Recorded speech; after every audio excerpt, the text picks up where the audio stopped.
Baba umfundisi S Makhunga kwaMgugu, Baba ezandleni zakho.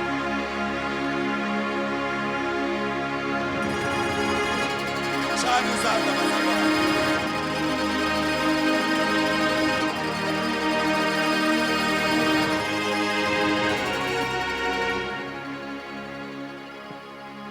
Uyinkosi ephakemeyo, uyinkosi yokuthula, inkosi yokulunga.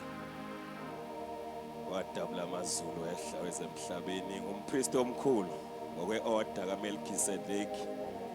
Wena uNkulunkulu owesivumelwano esisha, egazini lakho, igazi lenqabile, igazi lisusa uvalo eqeda izono. Moya ongcwele siyabonga, uNkulunkulu wemindeni yonke, uNkulunkulu wokukhanya, uNkulunkulu wempumelelo, uNkulunkulu weprogress, undlule ephasika, ibandla ifa lakho. Siyabonga umkhulu, udumiso kakhulu emzini kaNkulunkulu wethu entabeni yakhe engcwele. Inhle ngokuphakama umuzi wenkosi enkulu emagcini aseSiyoni. Siyabonga uNkulunkulu omkhulu, dumiso kakhulu njalo, uyabongeka, uyakhazimula ngegama likaJesu. Thizi lakho mnikeni uJehova udumo, mnikezeni uJehova udumo legama lakhe. Nikhuleke lisemvulweni engcwele lithi uphakeme, sibone izidala, uphakeme wayikhona, okhona ozayo, inkosi yamakhosi. Mana njalo isikhathi sakho wenkosi manginciphe kukhule wena ngoJesu omgcobileyo, amen. Cela ukubingelela baba umfundisi uMalunga nomama uMalunga egameni lenkosi, executive committee, abefundisi bonke, obaba, omama, insizwa, intombi, abantwana abancane ngiyababingelela besayohla, amen. Itiye ehlezi likhona bonke igama lenkosi, bona badla kuqala, amen. Ngibingelela worship team, ngibingelela abashayi, Baba Makhunga, ngiyamthanda uJesu, wayisiza impilo yami, amen. Namhlanje ngizokucela sisithini namhlanje ungifundele, ngijwayele ukuyifundela bazalwane, amen. Kodwa namhlanje amen, ngiyacela ungifundela okaLuka 23:46. uJesu wamemeza ngezwi elikhulu wathi, Baba, ezandleni zakho ngiyawubeka umoya wami. Esandleni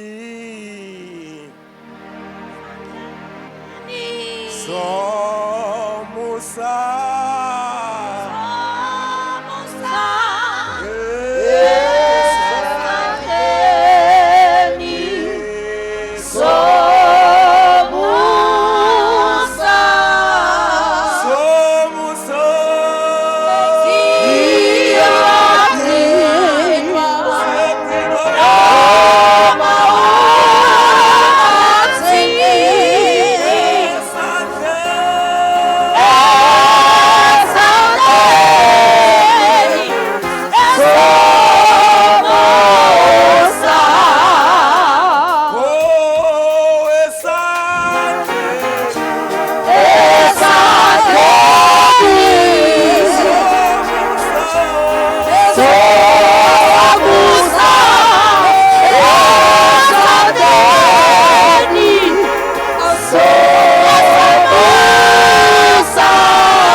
indaba ingoJesu nomuntu.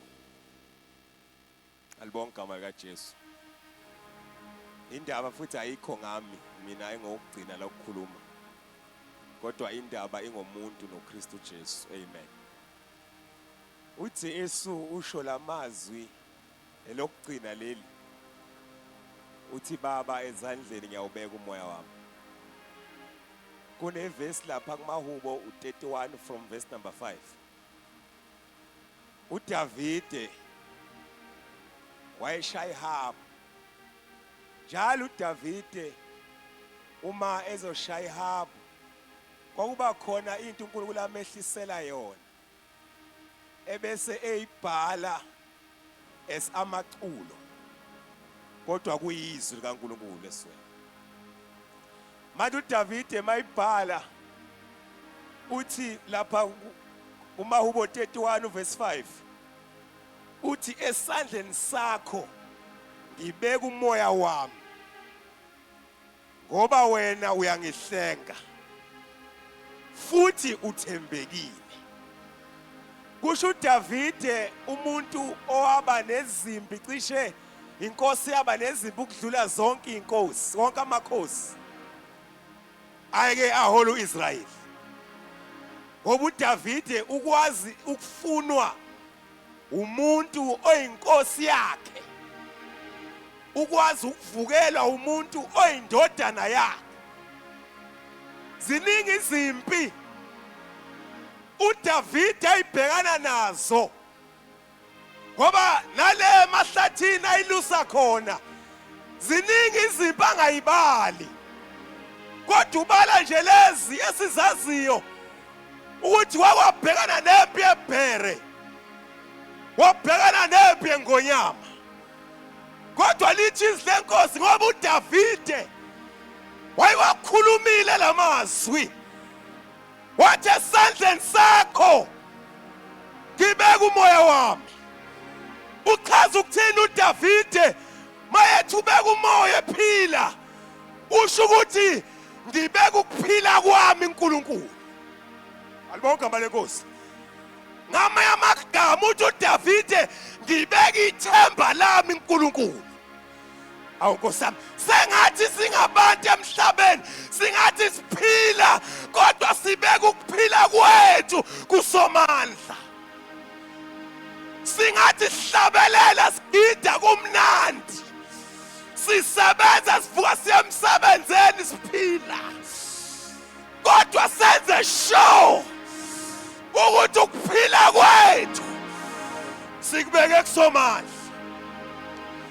Ingakho uDavide uzola ngelinye ilanga uthi noma ngabe esigodini sethunzi lokufa angesabi. Wayi Davide, ngathatha ukuphila kwami ngakubeka uNkulunkulu. Uma ngabe esigodini sethunzi lokufa angihambi ngedwa kodwa ngihamba nenkosi yokuthula, the Rose of Sharon, the Lily of the Valley, the bright morning star, the same God yesterday, today and forever. Iwudlu lephasika athi uJohane ngayibona inkosi esiphingile ePatimosi uthi yayishayiwe, uthi amehlayo ayivutha amalangabi, uthi emlonyeni yayiphuma inkemba eyayikhalipha, uthi ekhanda yayimhlophe njengomoya bezifo. uJesu ingonyama yomndeni kaJuda enqobile, masimi ngakuye sawunqotha ubani. Noma dayila mashi Raika baika satala roka baika ta shoka baika lasa ikhala ithemba lethu lasilibeke khona noma sihambe emhlabeni kodwa ithemba lethu alikho kithi. Likuyo liyini ithemba longena uNkulunkulu nxa kufika ukufa, nxa umphefumulo wami unqotho uyokhipha libehleko mntaka baba. Namhlanje bengikubema ngithi lathi ithemba lakho ulibeke kuye, thatha ukuphila ukubeke kuye. Beka ithemba la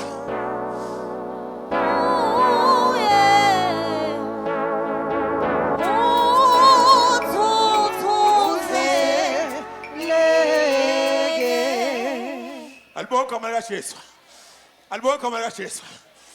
uDavide uhamba ubeka ukuphila kwakhe.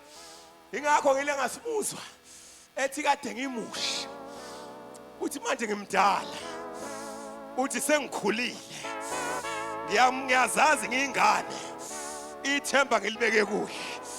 Uthi angikaze ngimbone olungileyo. Ngabe amazobeka ukuphila kwakhe eshiyiwe. Nkosi yami.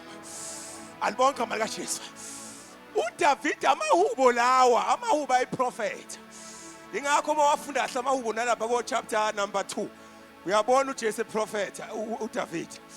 Ethi baceba amaceba amabi, ababusi bangihlanganyela. Uhlangana oPilato, uhlangana ababusi behlathi ukula uJesu. Bathi masiqabula ibopho zakhe. Usehlele ezulwini, ibopho uyahleka. Uthi awubabheke, uthi yangeni indodana engazithukuthela. Ngoba ihubo liyaprofeta. uDavid engangimthanda wayengahlabe nje iculo nje elitrendayo. Kodwa wayehlala nenkosi. Athatha ihaba libeke.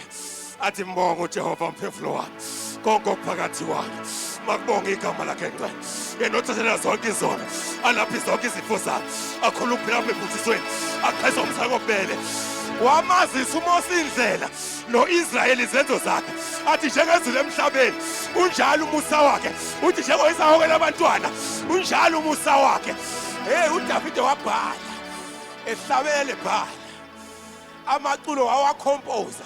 Kulesikhathi samanje abantu abaningi abahlabela ama-artist ayizoya kuDavid. Athi David ngibhalela iculo. Mina ngine-voice angikwazi ukubhala. Ayi Nkosi yami. Wayezolibhalela uDavid. Ngabe sikucula amaculo in line with the weight. Ngoba uDavid wayenza sure ukuthi into ayibhala it in line with the weight. Praise the name of the Lord. Wathatha ukuphila kwakhe ehujwa uSaul, ehujwa uAbsalom, ehujwa umFilisti ethi uzombulala. Wathi uDavid lalela unuza ngomkhonto nengcula nani. Kodwa mina ngiza ngegama likaJehova ngoba ukuphila kwami angisayiphathele khona. Engani usho njalo umpostoli uPaul. Uthi akuseyimi ophilayo kodwa uKristu ophila kimi. Hayi Nkosi, usho njalo umpostoli Paul. Uthi mina ngikhohlwa ngisho ngasemuva. Uthi into engiyenza iyodwa. Uthi ngilulela kongaphambili. Uthi yothi injongo. Uthi ngijonge emgomeni ngoba ukuphila kwami kuKristu. Alibonke amandla enkosi. Ithi incwadi yabaseKolose unganavuswa kanye noKristu. Funela waphezulu ngoba lapho ukuphila kwethu kufihlwe khona. Sisemhlabeni yebo kodwa ukuphila kwethu kufihliwe. Ukufihlephi ukuphila kwakho? Ukubekephi ukuphila kwakho? Ulibekephi ithemba lakho? Nangu uJesu namhlanje. Thatha impilo yakho uyinikeze uJesu. Themba uJesu ngempilo yakho. Alex umuntu othemba lakhe likubantu. Busisi umuntu othemba lakhe likuNkulunkulu. Alibonke abalenkosi. Namhlanje mawuthi Jesu, ngicela ukubeka ithemba lami kuwe. Phamba isandla sakho la ukhona. Sengifuna ukuthandaza nawe. Jesu, nazi izandla ngiyayibona. God bless you. God bless you. Jesu, I need you. I need you. Nazi izandla, nazi izandla. Jesu, I need you. I need you. Nazi izandla, nazi izandla. Nazi izandla, nazi izandla. Jesu, I need you. Wamemeza wathi ngibeka umoya wami. Wayibeka ukuphila kwakhe ngoba after 3 days waphindwa ukufumana ukuphila kwakhe. Uma sikubeke kuye siphinde sikufumane. Sokufumana ngalo ukuphila kwethu. Uma sikubeke kuye ofuna ukuzuza ukuphila kwakhe ulahlekelwa yikho. Ngena laba phamisile bebe ngenyawo ngiyathandaza manje. Laba phakamisile nawa amandla, nawa amandla. Laba phamisile bebe ngenyawo, bebe ngenyawo, bebe ngenyawo. Stand up, stand up, stand up in the name of Jesus. Gijima ke manje uzela ngaphambili, gijima. Gijima kunamandla la, gijima uzela. Gijima uze phambili manje. I need you Jesus. I need you Jesus. Thank you Jesus. I need you, I need you, I need you. I need you Lord, I need you. I need you, I need you. Come to Jesus. Come to Jesus. Come to Jesus. Ukuphila kwakho uJesu. Themba uJesu. Themba uJesu. Themba uJesu.